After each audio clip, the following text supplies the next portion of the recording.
Jesus refers to the three-part structure of the Hebrew Bible at the end of Luke when he says the law, the prophets and the Psalms point to him.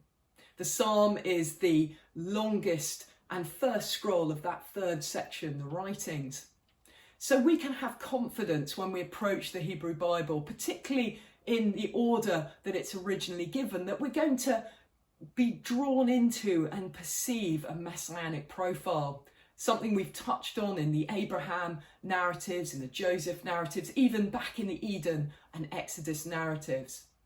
And we see this messianic profile grow in the person of Joshua, Yeshua, which is actually the same Hebrew name given to the person who we've come to call Jesus, which is actually his Greek name.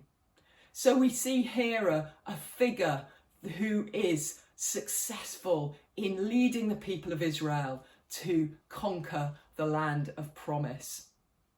But as I've said before, we also see a tension in these figures that contribute to the messianic profile in the Hebrew Bible, that none of them quite fulfill that. They still speak of one who is to come. And we see this as well in the person of Joshua, in the book of Joshua.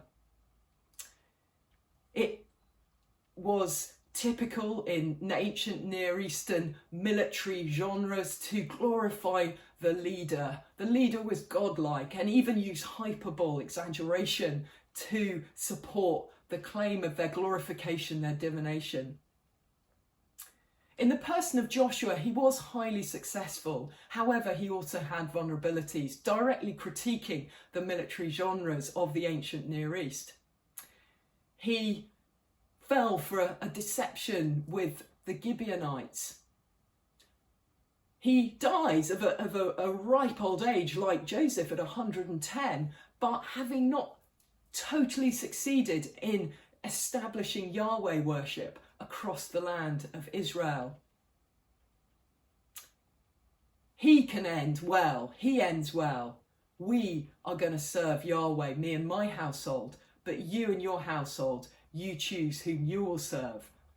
And although the nation of Israel say yes, we see that they are already divided and on the brink of a descent into apostasy. So this figure, Joshua, is not glorified as a military commander in the ways that other ancient Near Eastern texts glorify their heroic leader. You see, the actual hero of the Joshua text is Yahweh. He is glorified. He is seen as the Lord of Israel, the one who is able to deliver them not only out of slavery through Moses' leadership, but into the promised land through Joshua's leadership.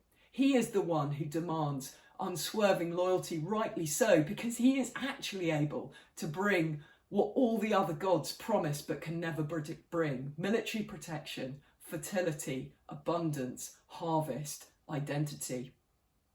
He is to be their glorified king, and they are to come into unswerving loyalty to him. So we see in the book of Joshua, yes, there's a pointing of a Messiah figure, a Joshua, a new Yeshua to come.